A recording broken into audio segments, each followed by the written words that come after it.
When Mark and Jane arrived in Edinburgh, they discovered that Mark had left his camera on the train. At the Lost and Found office, he has to fill in a lost property form.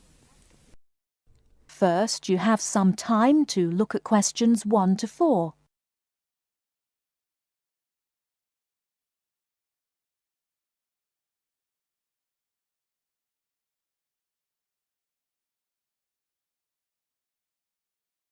Now we shall begin. You should answer the questions as you listen, because you will not hear the recording a second time. Listen carefully and answer questions 1 to 4. Good evening, sir. Can I help you? Yeah, I think I left my camera on the train from London early today. Did you, sir? Oh, well. In that case, we'd better fill in a lost property form.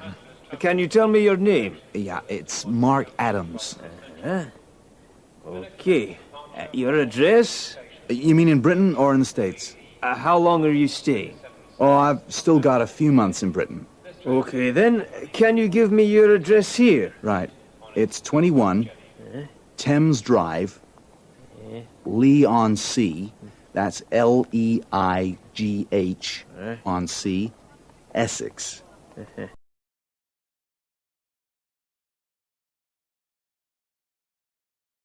Before you hear the rest of the conversation, you have some time to look at questions 5 to 10.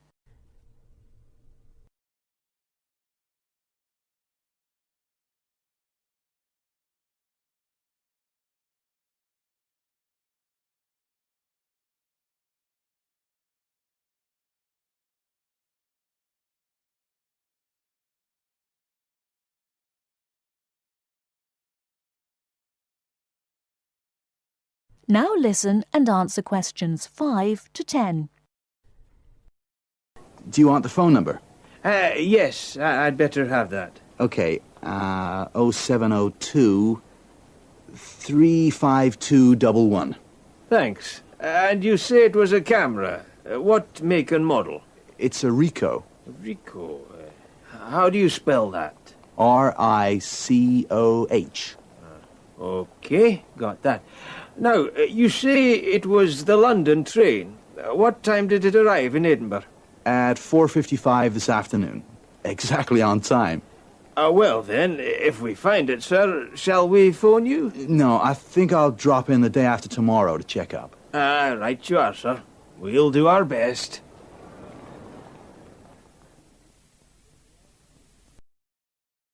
That is the end of part 1.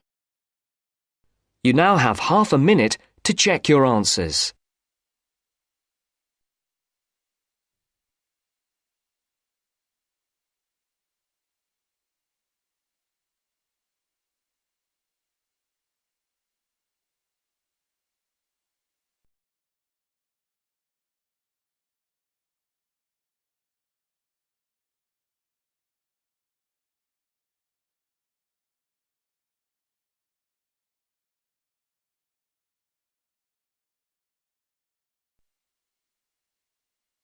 Now turns to part 2. Part 2. You're going to listen to a talk about the food we eat.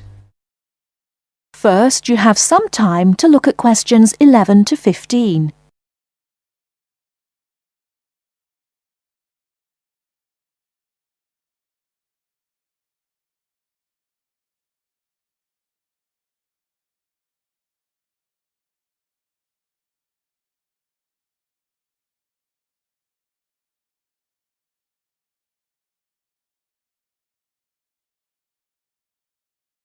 Now, listen carefully and answer questions 11 to 15.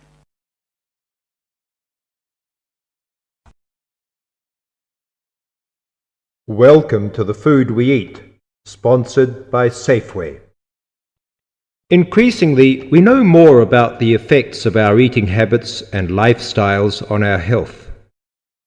While new information can change old ideas, the news stories can often be confusing. At Safeway, we try to help customers not only in the range and types of food offered, but also by providing up-to-date, reliable information in areas we know are of interest and which relate to the diet we eat. Today we are going to talk about sugar. Recently, doctors have been advising us to eat less sugar. The health recommendation to use less sugar is for two reasons. Firstly, for the sake of our teeth, since the amount and frequency of sugar consumption links to decay. Secondly, as sugar is a good source of calories, it can easily be a problem if we tend to be overweight. The dental risk is because bacteria which occur naturally in our mouth feed on carbohydrates, sugar and starch, to form plaque and acid. Plaque is a sticky coating that prevents the bacteria being removed by saliva. The acid attacks the tooth itself. This takes time, however, so the trick is to avoid sticky foods like sweets, which stay around in crevices feeding the bacteria. Before you hear the rest of the talk, you have some time to look at questions 16 to 20.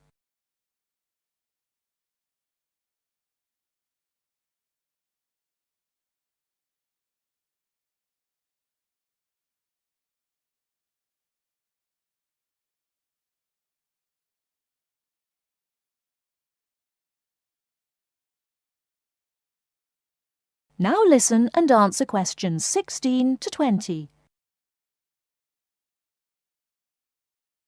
Regular brushing, preferably with a fluoride toothpaste, helps remove particles and resist acid. The worst thing you can do is nibble sweet things between meals. It puts your teeth under constant attack. A sweet tooth develops gradually, and you might be surprised at how you can steadily unlearn the taste, taking in fewer calories and saving your teeth. Here's some ways. A. Gradually cut down the sugar in tea and coffee till you can stop altogether or switch to sweeteners. B. Choose snacks with a lower sugar content. Fresh fruit, raw vegetables, crackers, milk or low-fat natural yogurt. Remember, some fruits like raisins have lots of sugar. C. Look for reduced sugar alternatives. There are more and more around, from diet drinks to yogurts, even jams and sauces. D. Try gradually to cut back on the sugar you use in cooking, especially in baking. That is the end of part 2. You now have half a minute to check your answers.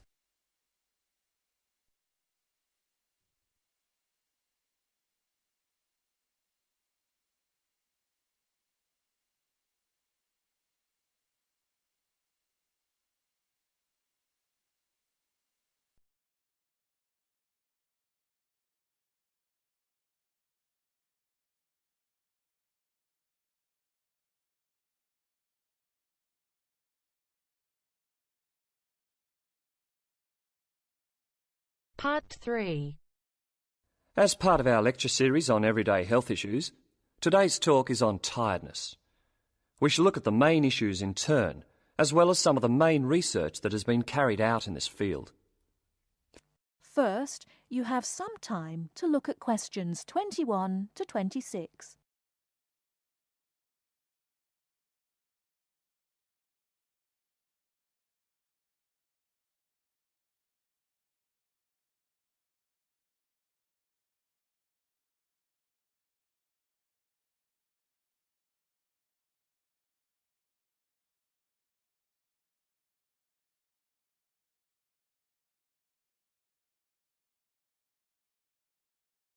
Now listen carefully and answer questions 21 to 26. Good morning. As part of our lecture series on everyday health issues, today's talk is on tiredness. We shall look at the main issues in turn, as well as some of the main research that has been carried out in this field. Firstly, it is clear that tiredness is on the rise. No official data exists on the rate of people reporting to doctors with recurring tiredness, but it's a very common complaint. Research suggests that people are not relaxing properly and often work when they do not have enough energy. Furthermore, products to boost energy are also on the rise. Sales of so-called energy drinks loaded with caffeine and sugar have grown by 23% over the last year. And this is not the only instance of an increase in products claiming to boost energy. Guarana, a herbal stimulant, can now be found in everything from chocolate bars to tea bags. Now let's examine what it is that's making people so tired. Dr. Liebhold, a Sydney GP, has done extensive research into this, and he believes that financial pressures, not taking holidays, and not having time off when you become ill due to fear of losing your job are all common causes. Some of the other suggested causes are low oxygen levels in offices, poor diet, or illness. The problem is that tiredness is a symptom of just about every kind of illness, which makes tracking down the cause all the more difficult. The next question to ask is, are people getting enough sleep? Dr. Mansfield from Melbourne's Epworth Sleep Centre, who specialises in sleep disorders, says insomnia often arises when people are going through a stressful period. Mansfield often needs to re-educate people in how to get off to sleep. He recommends keeping your body clock regular by going to bed and rising at similar times every day, and not drinking too much caffeine.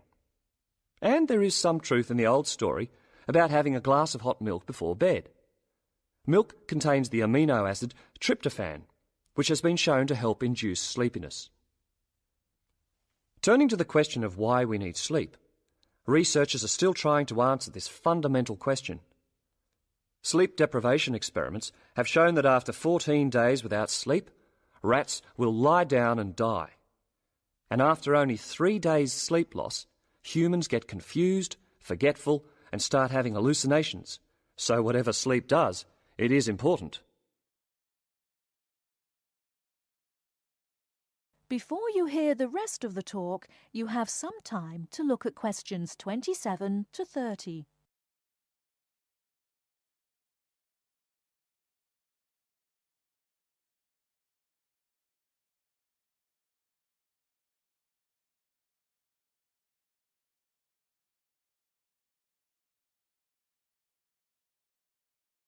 Now listen and answer questions 27 to 30. However, not all researchers feel the same way. Trent Watson of the Dietitians Association is not convinced by McMahon's theory, explaining that our bodies don't really like to burn protein as a fuel, so it doesn't really contribute to energy levels. Carbohydrates, however, found in fruit, breads and pastas, are a more common fuel. Anyone following a rigidly high-protein diet with low carbohydrates, even if they are operating at low intensity during the day, could subject themselves to fatigue because they just don't have the carbohydrate stores, Watson says. In general, a good way to stay energised from a dietary point of view is to eat red meat, green leafy vegetables and whole grains. These foods give red blood cells the building blocks for optimum performance in their role of delivering oxygen to muscles. To sum up, tiredness is a health problem on the increase, and there continues to be much debate surrounding its causes and remedies. Now, if there are any questions, I'd be happy to answer them. That is the end of part 3. You now have half a minute to check your answers.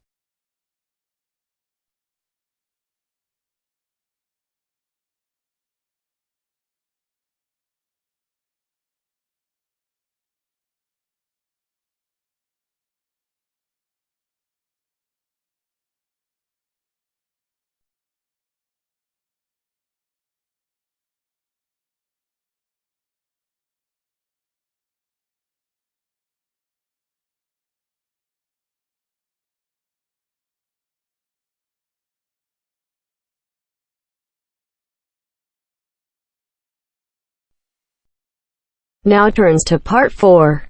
Part 4.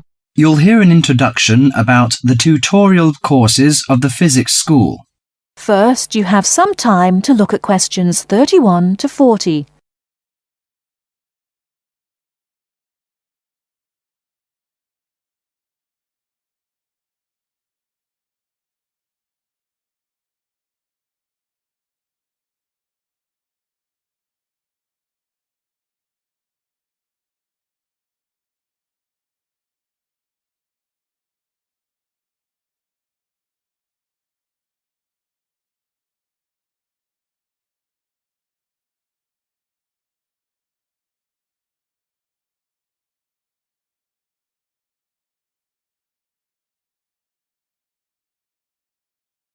Now listen carefully and answer questions 31 to 40.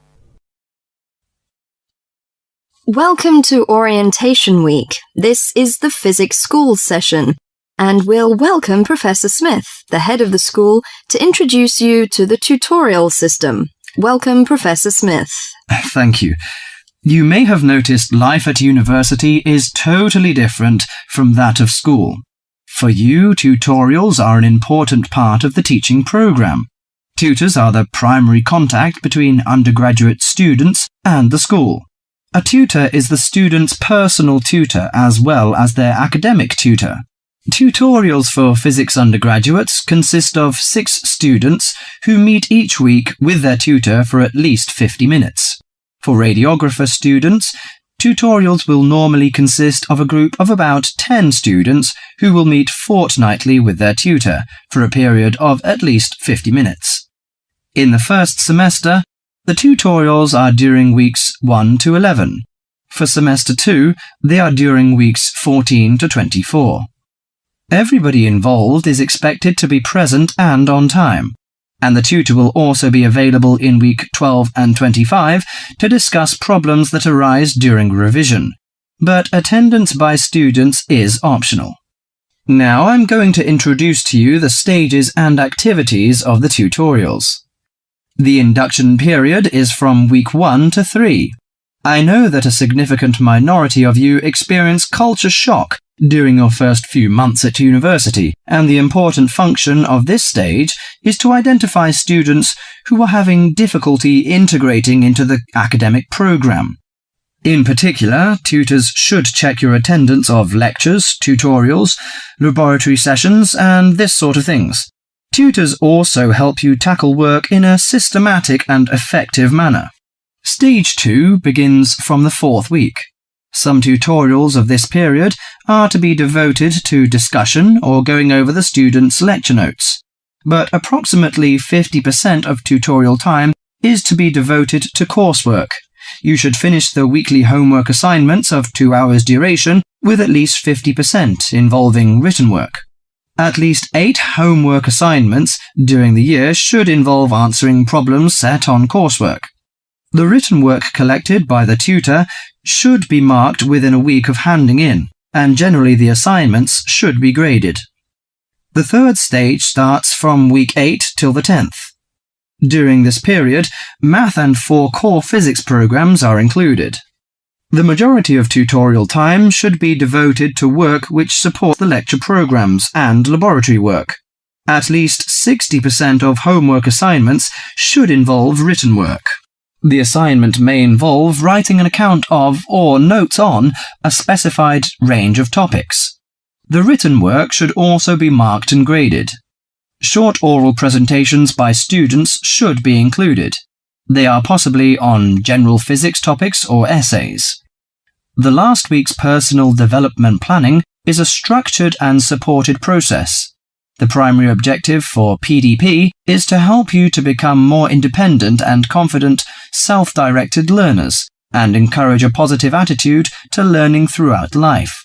It is undertaken by yourselves to reflect upon their own learning, performance and achievement, and to plan for their personal, educational and career development. Finally, if without evidence of good reason you miss more than 2 sessions during a semester, or if the tutor is not satisfied with your progress, the matter must be immediately referred to the program director, who will normally issue formal warning, verbal and written. This will inform you that your place at university is under threat of withdrawal if no improvement is made. That is the end of part 4.